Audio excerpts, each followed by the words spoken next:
today's documentary on dark bonds, we will dive into a crime that shocked the entire nation. It is not just because the story is incredibly horrifying, but also because it's entirely unexpected. As a married man in my late 30s and a father of 4 children, I'd like to remind all our beloved wives out there that even a few small words of appreciation can make a world of difference. It's the little gestures that keep the bond strong and the heart warm.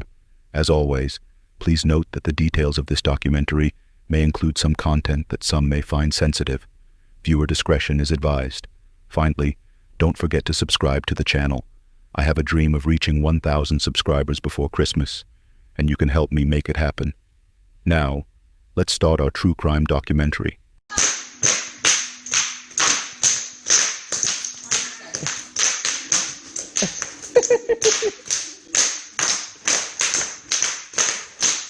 Imagine the absolute terror a 10-year-old boy might feel, waking up in the morning, stepping out of his room, only to find his entire family dead.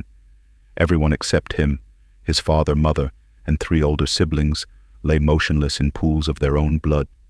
The story we are diving into today is deeply painful and utterly terrifying. It may leave you questioning whether those you love the most are truly safe by your side. The Candy family seemed like any typical American household. Some would describe them as the perfect picture of the classic next-door neighbors. They were a family of 4 children and 2 parents. Everything about them appeared perfectly normal. No one could have imagined that something so dark and unthinkable was unfolding behind the closed doors of the Candy home. Even their neighbors, who saw and interacted with them almost daily, would never have suspected that something so horrific was happening inside the Candy family home.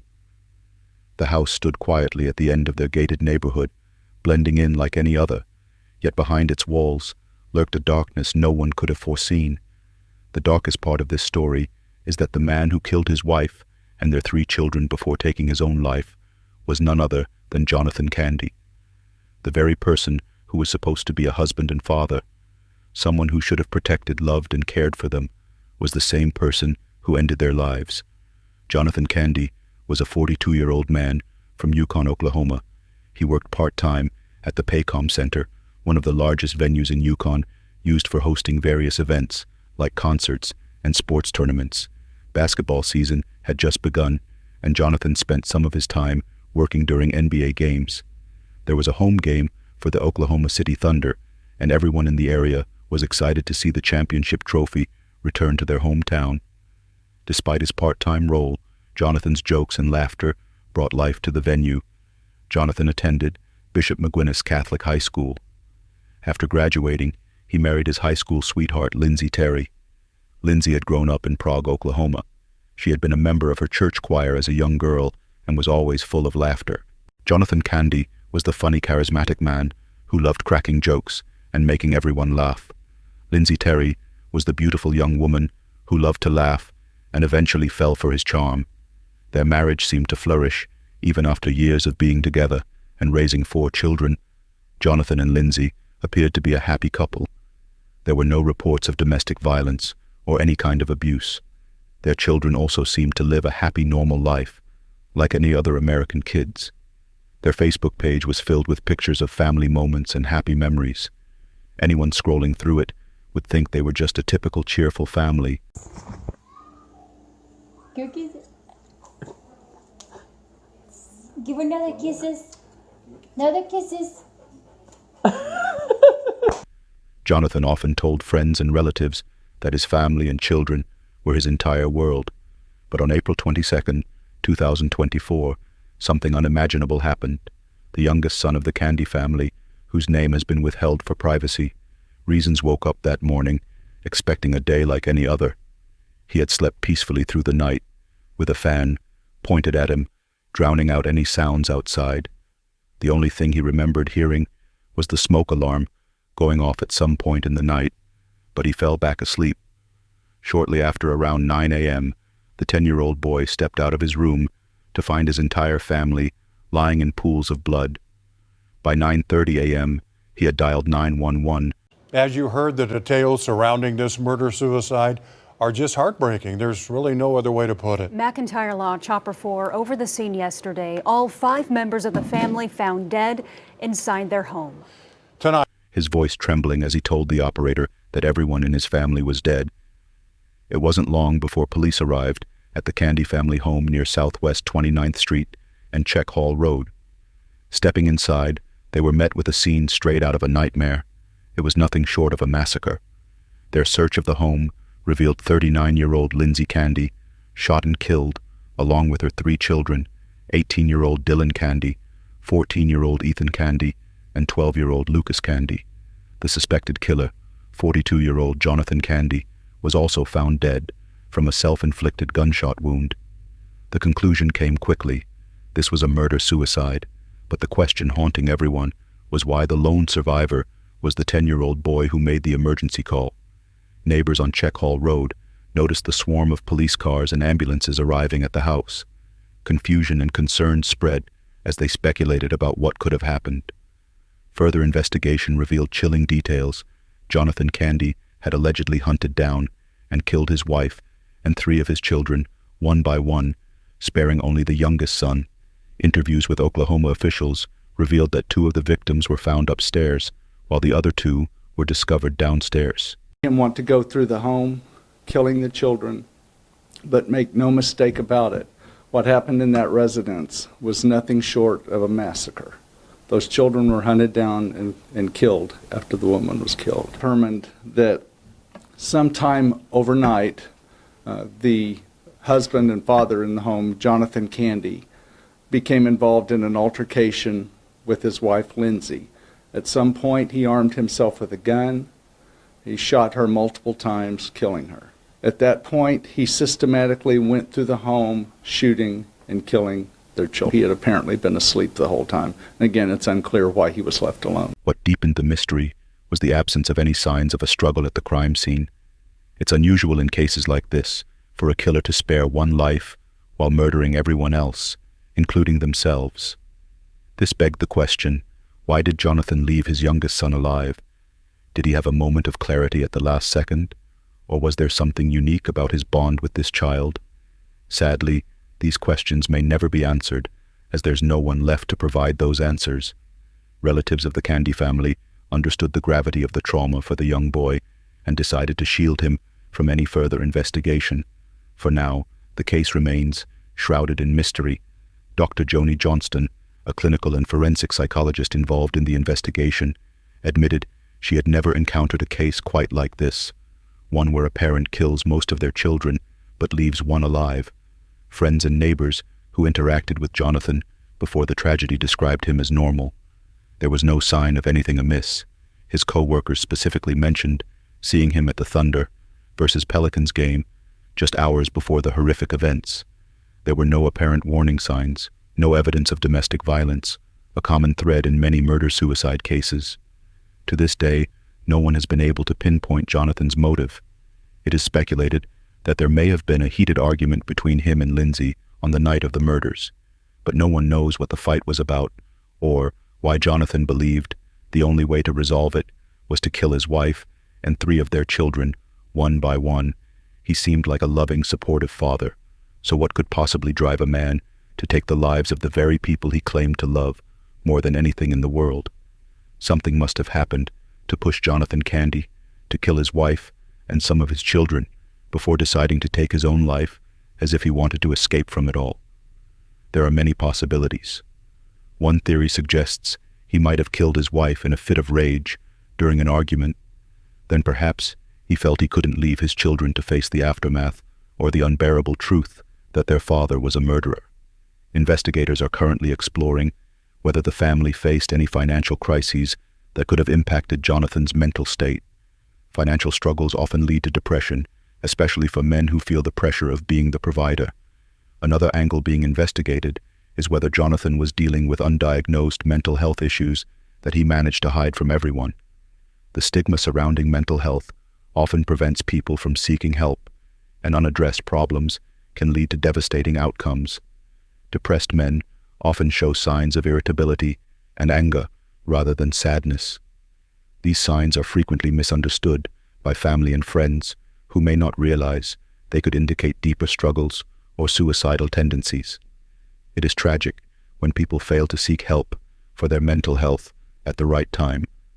Once they reach a certain point of despair, they lose hope and may see ending their lives, and tragically taking others with them, as the only option.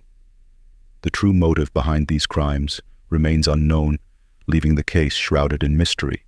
On Lindsey Candy's Facebook page, one of her childhood friends, Kami Cruz, shared heartfelt memories after hearing the news. Kami recalled how they worked together at their church as young girls, singing side by side in the choir. They also attended the same school, graduating together in 2002. Kami shared a story that reflected Lindsey's playful and bright personality. One day as kids, they had hidden in a treehouse and fallen asleep. Their families couldn't find them and panicked so much that they called the police. Eventually, everyone laughed when they discovered the two girls sound asleep in the treehouse. Kami described their friendship as the kind that could always pick up where it left off. She expressed her heartbreak and devastation at the loss of Lindsey and her family. On Facebook, Kami wrote about how deeply loved Lindsey was by so many. She spoke of Lindsey's children's unwavering love for her and how Lindsey brought joy to every conversation and to the lives of her parents, sister, and close friends. The oldest son, Jonathon Candy, was known for his outgoing personality and passion for music.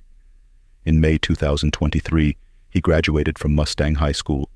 Dylan was a talented drummer who played in the school's marching band and later joined the Bison Brigade, the marching band at Oklahoma Baptist University. During the fall semester, Dylan's musical abilities stood out so much that despite being a freshman, he was given the position of playing the lead drum in the band. Brian Stackhouse, the director of athletic bands at the university, described Dylan as a remarkable young man with a big heart, always cheerful and kind. Dylan was an example to his peers of perseverance, teamwork, and dedication. Stackhouse recalled a memorable moment during band camp when Dylan learned he had a drum solo. He was so thrilled he couldn't sit still, spending the day brimming with excitement. To honor Dylan and his family, his bandmates created a memorial display featuring his drum and uniform. Jonathon Candy, the 14-year-old middle child, was a 9th grade student at Mustang North Middle School.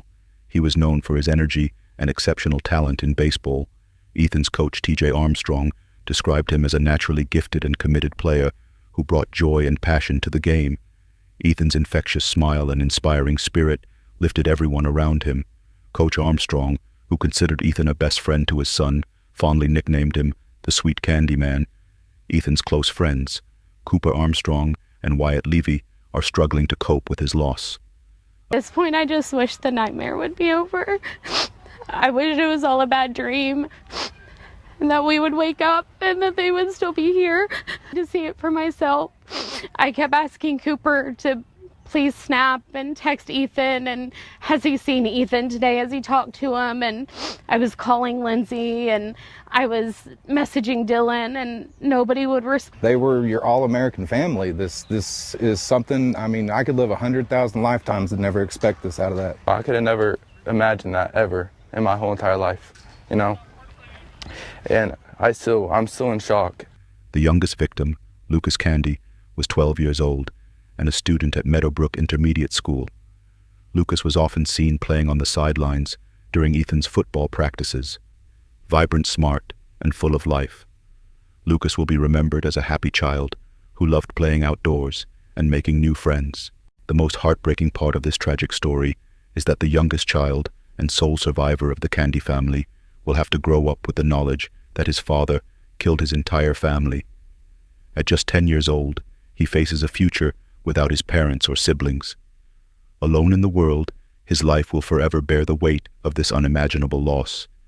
In a single night, his life changed forever. Those he once called family were gone. He may grow up searching for closure to this tragedy, but he might never find an answer. That is a heavy burden for a 10-year-old child, with his whole future ahead of him. He has been placed under the care of extended family members, while the community rallies around him, offering as much support as they can to help him cope with this harsh reality. Social workers have been assigned to work closely with the family, ensuring that he receives all the emotional and psychological support he needs. a GoFundMe campaign has been launched to raise funds for his education and future needs.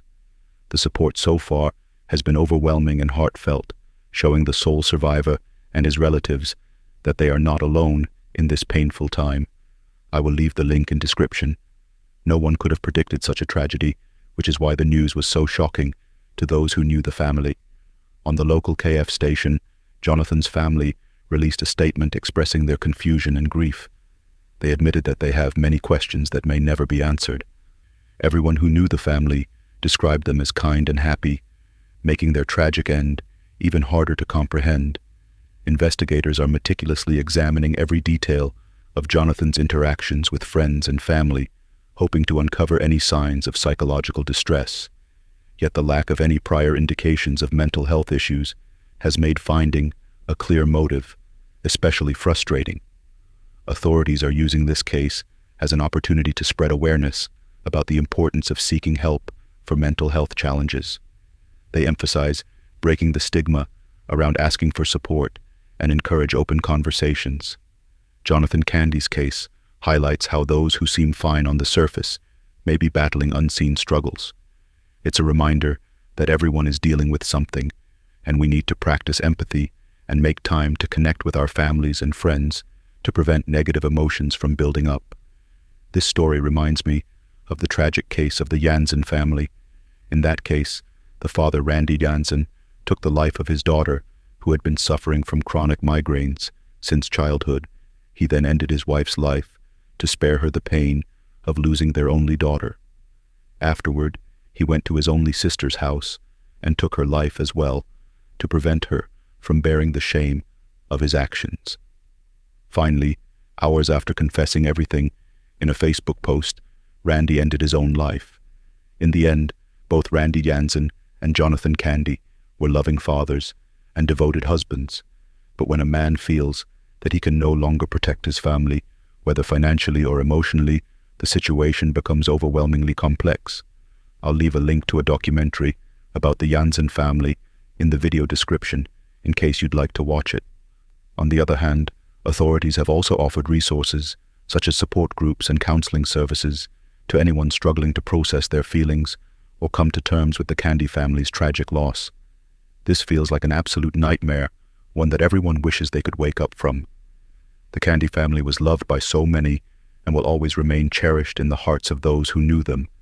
As family and friends mourn the loss of Jonathon Lindsey, Dylan Ethan, and Lucas Candy, their focus now turns to ensuring the sole survivor receives all the support and love he needs during this unimaginably difficult time. Leave your thought in the comments. What was the motive behind Jonathon Candy's decision to spare his youngest son's life? Thank you for watching. Don't forget to like and subscribe for more true crime documentaries. See you in the next video.